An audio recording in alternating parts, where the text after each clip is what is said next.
Bom dia, meu querido irmão, minha querida irmã. Quem fala aqui é o pastor Edivaldo Oliveira. Você está no canal Minuto com Deus. Hoje eu quero compartilhar com você uma palavra que está no livro de Joel, capítulo 2, versículos 28 e 29, que diz o seguinte: E depois disso derramarei do meu espírito sobre todos os povos. Os seus filhos e as suas filhas profetizarão. Os velhos terão sonhos. Os jovens terão visões. Até sobre os servos e as servas derramarei do meu espírito naqueles dias. Dando sequência às reflexões aqui nos livros dos profetas menores, o livro de hoje é o livro do profeta Joel. E dentre várias passagens, essa que eu li é uma que chama bastante a atenção. O autor do livro é Joel, cujo nome significa O Senhor é Deus. Esse é o significado do nome Joel. O Senhor é Deus. E eu quero que você escreva isso aqui nos comentários. O Senhor é Deus. Eu faço uma oração no final dessa mensagem, por isso você pode colocar aqui o seu pedido de oração, mas coloque essa afirmação de fé junto com o seu pedido de oração. O Senhor é Deus. Joel se identifica no capítulo 1, versículo 1, apenas como filho de Petuel, mas pouco se sabe sobre a biografia dele. E o que a gente sabe é que o livro de Joel foi escrito em um momento de crise nacional, causada por uma devastadora praga de gafanhotos. Daqui a pouco eu vou falar sobre esses gafanhotos. Está em Joel capítulo 1, versículo 4, que diz assim, olha, o que o gafanhoto cortador deixou, o gafanhoto peregrino comeu. O que o gafanhoto peregrino deixou, o gafanhoto devastador comeu. O que o gafanhoto devastador deixou, o gafanhoto devorador comeu. Olha quantos tipos de gafanhotos. Esse desastre aqui foi visto não só como um evento natural sobre a plantação, mas como um juízo divino. O dia do Senhor estava sendo manifestado. Agora, uma coisa que é importante eu dizer para você é o seguinte: os gafanhotos citados aqui no livro de Joel não são demônios, não são espíritos malignos, como muita gente já pregou, como eu aprendi no início da minha conversão. Porque quando a gente está na igreja, a gente abaixa a cabeça para tudo. Tudo que vem do púlpito para nós é sagrado. Mas assim, eu confesso que eu sempre achei meio estranho, esse tanto de gafanhoto aqui.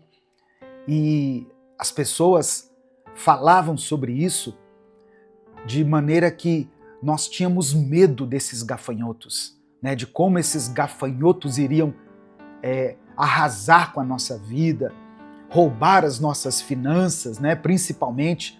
Eles eram usados e são usados até hoje em algumas denominações como sinônimos de demônios que atacam as suas finanças, se você não trouxer o seu dízimo e a sua oferta na igreja. Isso é uma mentira.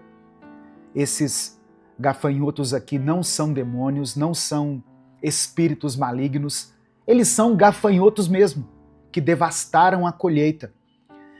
Joel usa essa calamidade como uma metáfora. O que é uma metáfora? Uma figura de linguagem.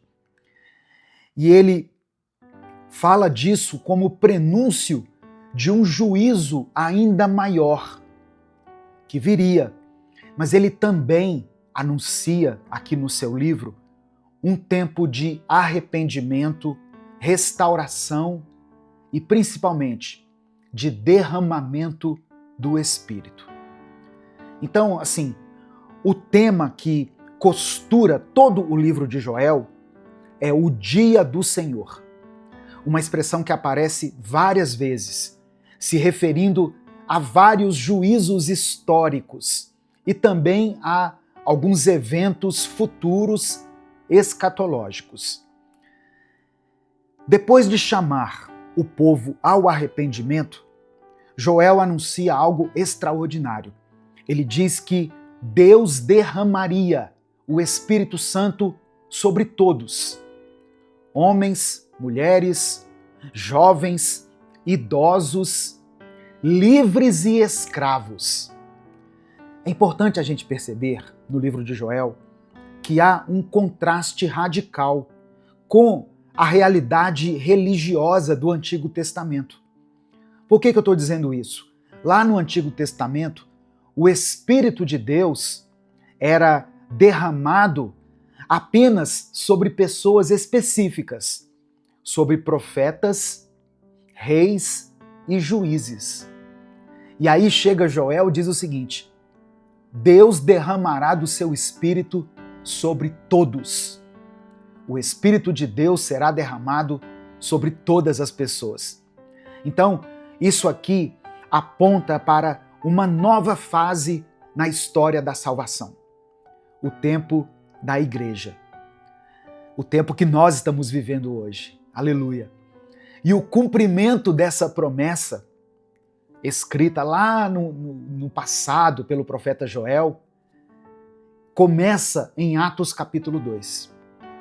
E eu convido você a essa leitura também, para a gente compreender aqui o contexto de Joel. Atos capítulo 2, do verso 1 ao verso 4, diz assim: Chegando o dia de Pentecoste, estavam todos reunidos num só lugar. Pentecoste era uma festa celebrada pelos judeus. Versículo 2. De repente veio do céu um som, como de um vento muito forte, e encheu toda a casa na qual estavam assentados. Não era um vento muito forte, era um som como de um vento. E esse som encheu toda a casa, onde eles estavam ali assentados. Versículo 3. E viram o que parecia línguas de fogo, que se separaram e pousaram sobre cada um deles. E o verso 4. Todos ficaram cheios do Espírito Santo e começaram a falar noutras línguas, conforme o Espírito os capacitava. Aquelas pessoas tinham as suas próprias línguas, originárias de seus países, dos lugares de onde eles vieram, mas o texto diz que eles começaram a falar em outras línguas, não em línguas estranhas, em outras línguas, conforme o Espírito os capacitava. Não era conforme eles queriam. Às vezes as pessoas querem forçar um pouquinho a barra e profetizar em inglês, em espanhol, né? A gente viu aí alguns vídeos que viralizaram de um profeta, né? Um pequeno profeta, profetizando em várias línguas, umas línguas diferentes. Os discípulos começaram a falar em outras línguas, conforme o Espírito os capacitava. Aqui eu poderia fazer um vídeo só sobre esse tema, mas hoje eu quero me ater somente à ação do Espírito Santo. E quando isso aconteceu, as pessoas ficaram assombradas. Como que essas pessoas estão falando em outras línguas? Parece que eles estão bêbados. E aí, Pedro, então, se lembra da promessa que estava escrita no livro de Joel. E em Atos capítulo 2, do verso 15 ao 17, Pedro então entra em defesa daquelas pessoas. Ele diz assim, olha, estes homens não estão bêbados como vocês supõem. Ainda são 9 horas da manhã. Pelo contrário, isto é o que foi predito pelo profeta Joel. Nos últimos dias, diz Deus, derramarei do meu espírito sobre todos os povos. Os seus filhos e as suas filhas profetizarão. Os jovens terão visões. Os velhos terão sonhos. Então, a promessa de Joel estava se cumprindo. E Pedro tratou de alertar aquelas pessoas. Olha, esses homens não estão bêbados. Eles estão recebendo o cumprimento da promessa. Irmãos, eu creio que a promessa de Joel, capítulo 2, ela começou a ser cumprida aqui em Atos. E ela está sendo cumprida até os dias de hoje. Até hoje, o Espírito de Deus é derramado sobre mim e sobre você que está aí na sua casa. Ah, pastor, mas eu não estou falando em outras línguas, eu não estou profetizando. O Espírito Santo capacitou aquelas pessoas, naquela época, dentro de uma circunstância, e era necessário para que as pessoas crescem. Hoje, o Espírito Santo, ele continua enchendo a nossa vida de esperança, de alegria, de paz, de equilíbrio, de serenidade, de várias características que vão nos ajudar nos dias de hoje a viver a nossa própria vida e a tornar conhecida a palavra de Deus, o Evangelho. O Espírito Santo capacita você hoje não para rodopiar, para orar em outras línguas, para profetizar, mas ele te capacita a perdoar, ele te capacita a amar, a usar os seus dons e os seus talentos para ajudar alguém, para cumprir o seu propósito aqui na terra, aí na sua igreja, para liderar o seu ministério. O Espírito Santo, ele age em cada pessoa de uma maneira, irmãos. Isaías fala do derramamento do Espírito como algo que traria vida, bênção e renovação. Isaías 44, versículo 3, o profeta diz assim: pois derramarei água na terra sedenta e torrentes na terra seca. Derramarei meu espírito sobre sua prole, prole são os filhos, e minha bênção sobre seus descendentes. Olha que tremendo, o Espírito Santo nos trazendo vida, bênção e renovação. Em Ezequiel, o Espírito Santo também é mencionado no capítulo 36, versículos 26 e 27. Olha como o profeta Ezequiel falou: darei a vocês um coração novo e porei um espírito novo em vocês. Tirarei de vocês o coração de pedra e lhes darei um coração de carne. Porei o meu espírito em vocês. São palavras de Deus. E os levarei a agirem segundo os meus decretos. Aqui, nessa passagem de Ezequiel, a gente vê o Espírito Santo quebrantando o nosso coração, né? Tirando o coração de pedra e nos dando um coração de carne, ou seja, um coração sensível, um coração quebrantado, um coração ensinável. E ele termina dizendo assim: e os levarei a agirem segundo os meus decretos. O Espírito Santo nos leva a obedecer a Deus. O Espírito Santo nos leva por um caminho de santidade.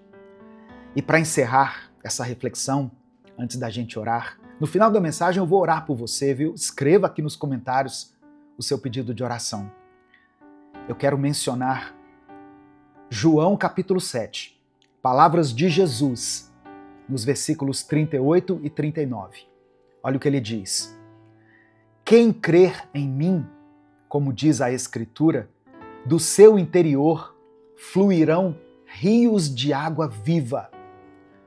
E no verso 39, explica o que Jesus estava dizendo. Não é a minha interpretação, não. Está escrito na Bíblia, olha só. Ele, Jesus, estava se referindo ao Espírito, Espírito com E maiúsculo, ou seja, o Espírito de Deus, que mais tarde receberiam os que nele crescem. Até então, o Espírito ainda não tinha sido dado, pois Jesus ainda não fora glorificado. Receba essa palavra no seu coração, seja cheio do Espírito Santo, seja cheia do Espírito Santo.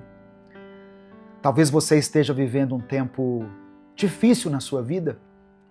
Talvez você acordou hoje sem saber o que fazer, sem saber como agir, sentindo uma dor profunda, uma agonia, uma tristeza que você não sabe de onde vem, um sentimento de incapacidade diante de tantos desafios que a vida lhe impôs.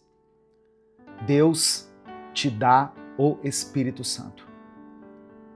E junto com o Espírito Santo, sabedoria, capacitação, equilíbrio, serenidade. Você não vai falar de qualquer jeito, você não vai agir de qualquer jeito, você não vai tomar nenhuma atitude precipitada. Permita ser conduzido pelo Espírito Santo. Ele quer fazer parte da sua vida. Ele já está dentro de você. No dia que você recebeu a Cristo no seu coração, Ele está aí dentro de você. Ele só quer que você dê mais espaço para que Ele tome as rédeas da sua vida.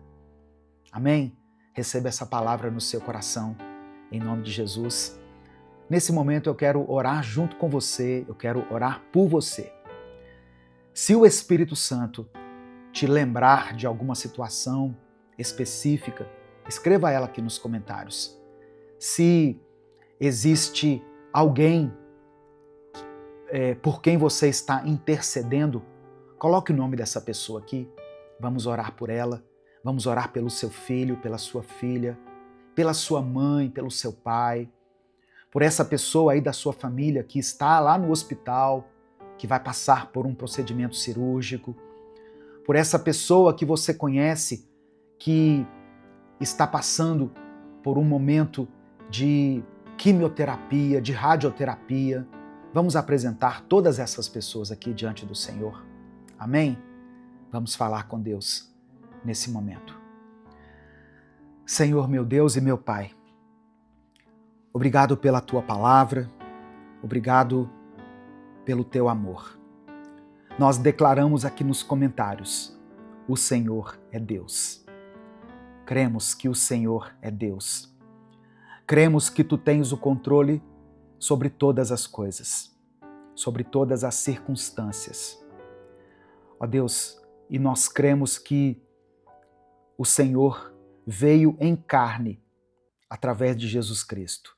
Nasceu entre nós, andou entre nós, morreu e ressuscitou e foi levado aos céus.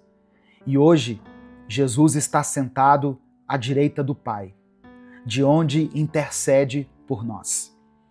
Mas quando Jesus foi, nós cremos pela fé e observando a Tua palavra, que Ele enviou o Espírito Santo. Ele fez cumprir a promessa que foi escrita através do profeta Joel.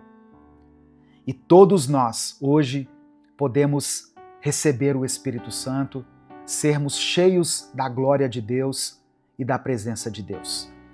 Obrigado por esse entendimento. Espírito Santo, tenha liberdade para agir na minha vida e na vida dessa pessoa que está me ouvindo. Que ela não faça nada sem te consultar. Dê direção, dê controle, coloca freio na boca dela, Senhor. A primeira coisa que o Espírito Santo fez foi dominar a língua dos discípulos. E nós cremos que precisamos também desse controle sobre a nossa língua. Que o Senhor nos dê capacidade para lidar com todas as situações que se apresentarem diante de nós hoje. Nos dê sabedoria. Ó Deus, eu quero apresentar diante do Senhor cada pedido de oração que está sendo mencionado aqui nos comentários desse vídeo. Que o Senhor contemple cada nome, cada família, cada dor, cada lágrima. Visita esse casal, ó Deus, que está passando por essa crise. Visita, Senhor, essa pessoa que está lutando contra essa enfermidade. Abençoa, Senhor, com provisão aqueles que passam por um momento de escassez. Dê a eles o sustento, para a glória do Teu nome. É por isso que eu oro e te agradeço. Em nome de Jesus, amém e amém. Obrigado por ouvir até aqui essa mensagem. Que Deus possa continuar falando ao seu coração. Que o Espírito Santo entre definitivamente na sua vida e ocupe o lugar de honra. E se você ouviu até aqui, é porque você considera importante o trabalho que nós fazemos aqui nas redes sociais, aqui no YouTube. Por isso eu quero pedir para você algo muito importante. Primeiro eu quero pedir que você dê o like nesse vídeo. Quando você dá o like no vídeo, o YouTube recomenda ele para pelo menos 5 a 10 pessoas. Por isso é tão importante o seu like. Se você está chegando aqui hoje, se inscreva no canal, se você ainda não for inscrito, e ative as notificações. Assim você vai receber um aviso toda vez que eu postar um vídeo novo. Minuto com Deus é um projeto evangelístico, independente. Nós não estamos ligados a nenhuma igreja, a nenhuma instituição, não recebemos nenhuma verba do governo. Portanto, se você quiser apoiar o nosso trabalho, se você considera importante o trabalho que a gente faz aqui, seja membro do canal. Considere se tornar membro do canal. Ou nos apoie através da nossa chave Pix, que é o nosso CNPJ, e está aqui na descrição do vídeo e no comentário fixado. E eu quero informar também que continuam abertas as inscrições para o nosso encontro de casais. Casamento firmado na rocha. Vai ser em agosto de 2025 em Belo Horizonte. Aqui na descrição do vídeo tem um número de WhatsApp para você fazer contato com a gente. Chama a gente aqui pelo WhatsApp, você vai receber todas as informações que você precisa para que você venha participar desse encontro. Ou para que você indique esse encontro para algum casal que está precisando. Eu sei que tem muitos casais que estão vivendo um tempo de crise e talvez esse encontro seja a resposta de Deus para a vida dessas pessoas. Se essa palavra abençoou a sua vida, não guarde só para você. Clica no botão compartilhar, seleciona a opção WhatsApp e mande para os seus grupos, para as suas listas e para aqueles que você ama. Deus te abençoe. Eu sou o pastor Edivaldo Oliveira. Esse foi mais um Minuto com Deus.